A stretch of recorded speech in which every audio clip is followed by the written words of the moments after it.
Alright, so I wanted to shoot a quick video today, guys, to show you some one-handed techniques for fire making. I had been chatting with a fellow YouTuber about this, and so I thought I'd just do a real quick demonstration of how they can be applied. Some one-handed techniques can be applied. So let me set up and then I'll get right back to you. Okay, so if you only have one hand, in this case I'm going to be using my right hand so that you can actually see from the camera. The best way to go about trying to make either feather sticks or scrapings of say something like fat wood for making a fire is to find yourself a log. I happen to have this one that's standing up, but if you find one that's a down tree or whatnot, that'll work too. And embed your knife as much as you can into the log.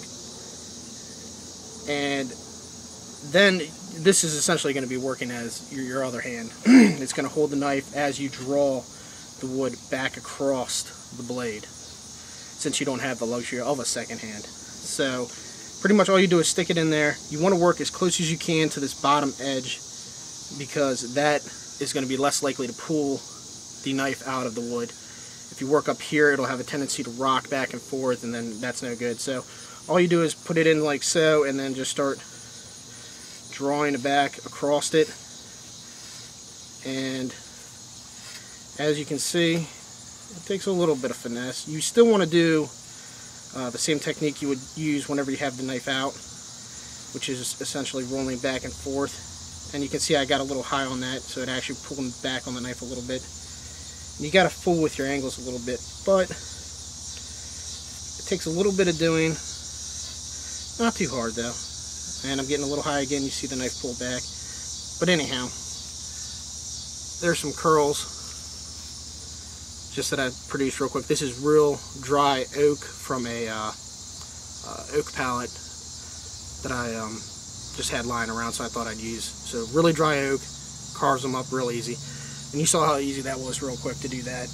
Now, even though I was able to produce curls, you still have to light them. So, you know, the best thing to have in this situation is this lighter. But let's say you don't have a lighter. Let's say all you have is your ferro rod.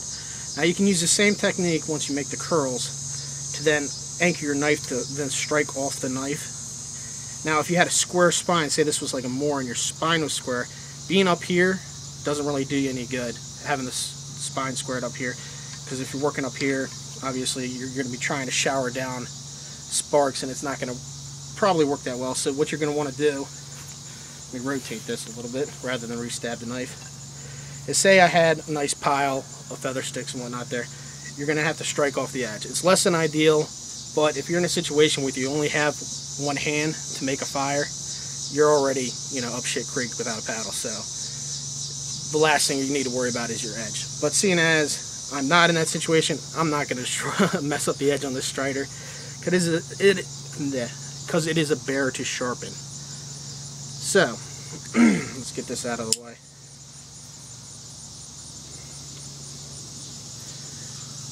On the other hand, this Voyager I could care less about, so I'm going to rotate this back around. It's pretty anchored pretty solidly.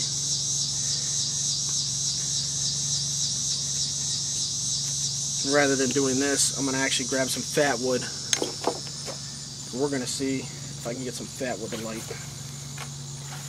And another thing too, whenever you're working with a larger blade, is they have a tendency to also wobble even more than the smaller ones.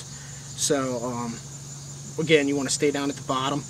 And also this is actually a good technique for if you have large blades, large fixed blades, and you're using them in the woods, say something like a parang or something like that, where choking up might not be that easy. Say, you know, the closest you can get to the blade is out here. Well, rather than trying to do this kind of a deal and not really having good leverage and finding it very hard to make feather sticks, if you take that big blade, this is just, you know, representative of it, and stick it in the wood, and then take the wood and bring it down to the tip, you have very good fine control and can make very small shavings just like you would need in order to get a good fire going with a fire steel.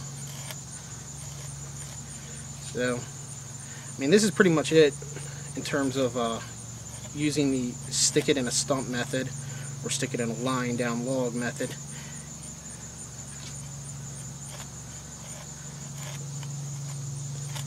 You can see I'm getting pretty good fine little shavings. And I don't know how much I'm going to actually do here.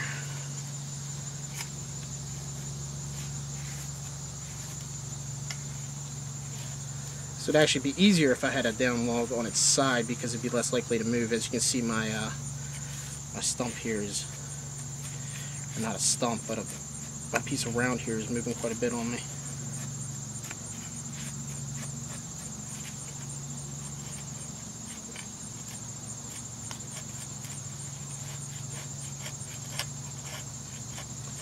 This is one of those things where it's really good to have some man-made tinder in your pouch too, because if you're in this situation, you really don't want to be messing around with just trying to get something like that dried oak lit.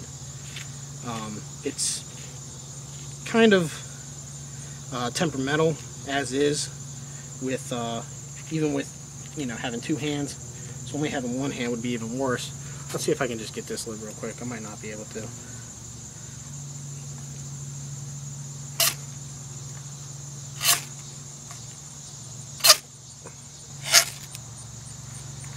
And it doesn't seem to want to start for me, but you get the idea.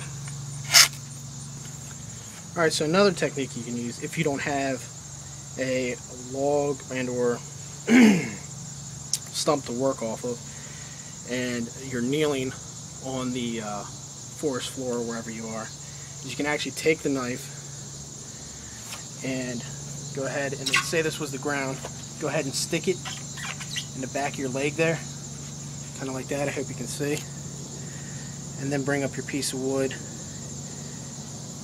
and start doing shavings off of it. Now obviously I would be closer to the ground and these would be collecting right underneath of where I'm working. This one's not nearly as stable. It takes a little more finesse to do. But as you can see, it still works.